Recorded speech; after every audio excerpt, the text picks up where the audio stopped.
जय माता दी। माता रानी आप सब भक्तों पर अपनी कृपा दृष्टि बनाए रखे, आप सबके कष्टों को हरे और आपके परिवार में हमेशा सुख और शांति बनाए रखे। तो आज हम श्रीमद् देवी भागवत के पुराण की देवी की महिमा का वर्णन और श्री कृष्ण अवतार के कथा प्रसंग की महिमा का श्रवण करेंगे। व्यास जी कहते हैं, जन्मेजय अमित तेजस्वी भगवान विष्णु यदुकुल में प्रकट हुए थे। इसके दो कारण हैं, मुनिवर भृगु का शाप तथा योग माया की प्रबल इच्छा। पुरातन समय की बात है, यमुना के तट पर मधुवन नाम का एक जंगल था।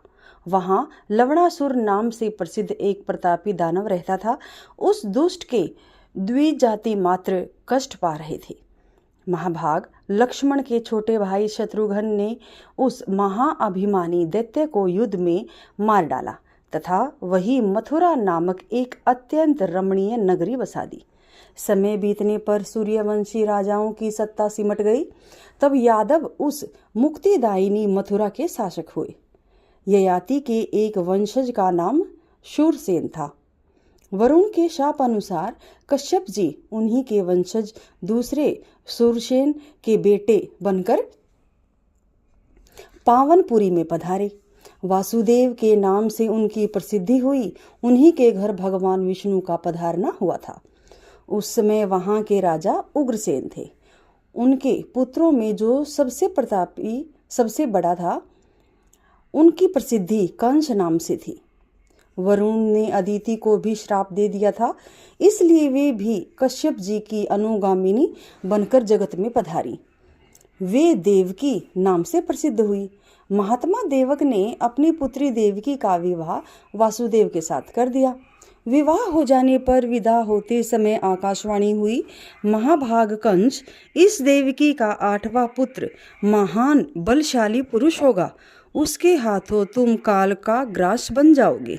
उस देववाणी को सत्य मानकर दुरात्मा कंस ने तुरंत तलवार उठाई और बहन देवकी के केश पकड़ लिए। वासुदेव जी का साथ देने वाले बहुत से वीर युद्ध करने के लिए तैयार हो गए। यदुकुल के जो प्रसिद्ध वृद्ध पुरुष थे, उन्होंने कंस को युद्ध करने से रोकने का बहुत प्रयास किया तथा कहा, वीर, तुम में ऐसी मूर्खता कहाँ से आ गई? यह तुम्हारी आदरणीय बहन है। स्त्री की हत्या अत्यंत दुस्सह कार्य है। इससे जगत में अपयश फैलता है और घोर पाप तो लगता ही है। महाराज, जो होने वाली बात है वह तो अवश्य होकर रहेगी, उसे कौन टाल सकता है?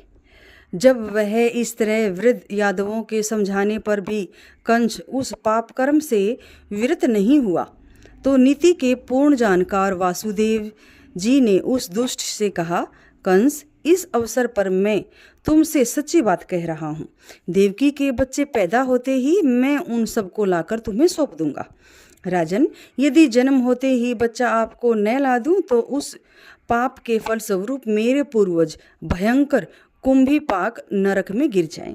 वासुदेव जी के इस अंतिम निर्णय को सुनकर नागरिक गण तुरंत कंस के प्रति बोल उठे, बहुत अच्छा, बहुत अच्छा। वासुदेव जी बोले, महाभाग, तुम देवकी के केस छोड़ दो। ऐसा करने से तुम्हें स्त्री हत्या का पाप भी नहीं लगेगा। व्यास जी कहते हैं, उपयुक्त ढंग से समझाने पर कंस ने क्रोध त्याग दिया। इस तरह यशस्वी वासुदेव जी कंस को खुश करके उससे देवकी को छुड़ाकर शीघ्र घर चले गए। व्यास जी कहते हैं, देवी स्वरूपा देवकी वासुदेव जी के साथ मर्यादा के अनुसार रहने लगी। ठीक समय आने पर उन्हें गर्भ ठहर गया। 10वें महीने के अंत में उन्होंने एक श्रेष्ठ पुत्र को जन्म दिया। पुत्र के पैदा होते ही वासुदेव जी ने भावी को प्रधान मानकर देव माता देवकी से कहा, वामुरो, मैं पुत्र समर्पण की प्रतिज्ञा कर चुका हूँ। शुभ्रो, तुम पुत्र को दे दो ताकि मैं इसे कंस को सौंप जाऊं। सत्यपालन से मेरा अवश्य कल्याण होगा। व्यास जी कहते हैं, इस प्रकार अपने पति देव के कहने पर देवकी ने बहुत शोक के साथ नवजात पुत्र वासुदेव जी को सौंप दिया। वासुदेव उसी समय कंस के महल में गए तथा उसी समय पैदा हुए नवजन्मे बच्चे को कंस के सामने पेश कर दिया।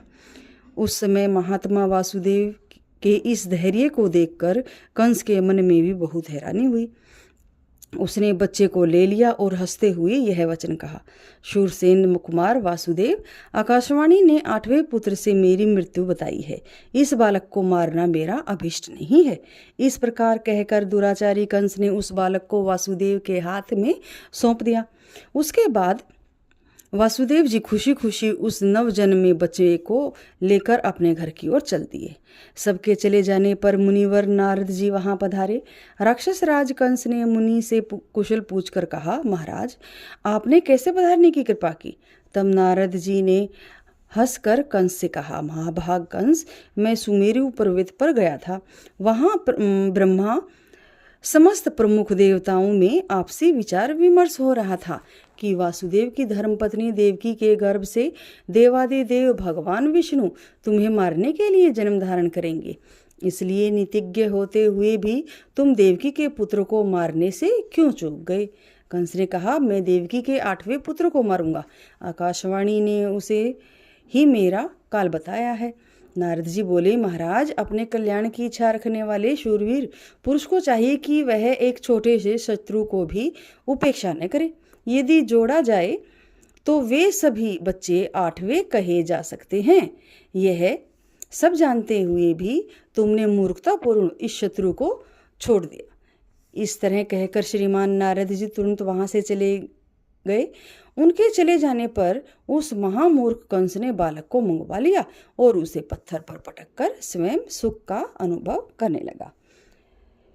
तो आज हमने श्रवण किया कि कैसे कंस ने अपनी बहन देवकी को कष्ट पहुंचाए और उनके ज्येष्ठ पुत्र का वध कर दिया।